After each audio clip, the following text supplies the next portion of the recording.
लड़की ने अपनी आंखों के सामने देखा कि उसकी मां पर झोंबी ने हमला कर दिया। चतुराई दिखाते हुए वह तुरंत कार के नीचे छिप गई, लेकिन उसका छोटा भाई वहीं खड़ा रह गया और कुछ समझ नहीं पाया। जल्दी ही भाई भी झोंबी का शिकार बन गया। सारा डर के मारे अपना मुंह दबाकर चुप रही ताकि कोई आवाज न निकले। जब झोंबी वहां से चला गया तब उसने सहमे हुए डर से सिर बाहर निकाला, लेकिन उसे यह नहीं पता था कि उसकी मां जिसे झोंबी ने काटा था अब खुद झोंबी में बदल चुकी है। थोड़ी ही देर में झोंबी बनी मां उसकी ओर झपट पड़ी। सौभाग्य से वहां से गुजर रहे एक अंकल ने समय पर सारा की जान बचाई। उसी समय सारा का भाई भी झोंबी में बदल गया। अंकल ने सारा से कहा कि वह कान बंद कर ले और फिर एक गोली मारकर उसके भाई को मुक्ति दी। उस अंकल का नाम था कडियांग, जो एक पूर्व स्पेशल फोर्स सैनिक था। उसके पास कठिन हालात में जीवित रहने की बेहतरीन कला थी। कडियांग सारा को अपने साथ ले गया और वे दोनों झोंबी सर्वनाश में 10 साल तक जिंदा रहे। इस दौरान सारा एक छोटी लड़की से बड़ी होकर सुंदर युवती बन गई। इन वर्षों में सारा ने खियांग से कई जीवन रक्षा कौशल सीखे, जैसे रात को सोने से पहले कैंप के चारों ओर घंटियां लटकाना ताकि झोंबी नजदीक आए तो तुरंत खबर हो जाए। एक रात खियांग घंटी की आवाज से जाग गया। वह सावधानी से बाहर जांच करने निकला, लेकिन उसे सिर्फ कुछ जानवरों के बाल मिले। उसने सोचा कि कोई जानवर गुजरा होगा, लेकिन तभी घोड़ा अचानक डर गया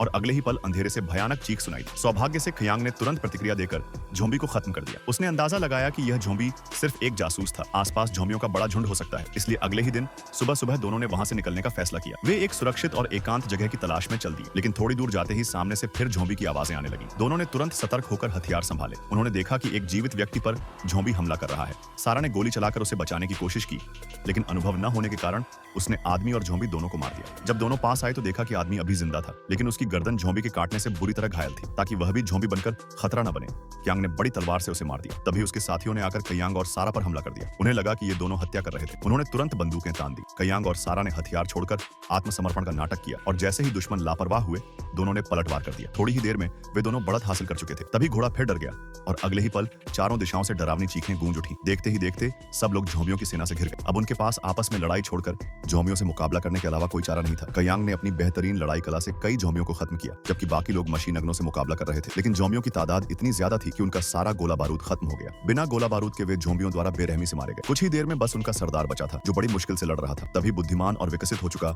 झोंबी किंग उस पर टूट पड़ा। झोंबी किंग ने आसानी से उसे टुकड़े टुकड़े कर दिया। कयांग को लगा कि वह झोंबी किंग का मुकाबला नहीं कर सकता, इसलिए उसने सारा और बचे हुए पति पत्नी को लेकर वहां से भाग निकला। लेकिन गुस्साए झोंबी किंग ने उनका पीछा करना तय कर लिया, क्योंकि कयांग ने उसकी प्रेमिका को मार दिया था। अब चाहे वे कहीं भी भाग जाए, झोंबी किंग उनका पीछा करेगा। भागते भागते कयांग की गाड़ी रास्ते में खराब हो गई। मजबूरी में सबको गाड़ी छोड़कर पैदल ही आगे बढ़ना पड़ा। जैसे जैसे रात होने लगी, कयांग ने सबको पास की छोड़ी हुई कॉलोनी में ले जाने का निर्णय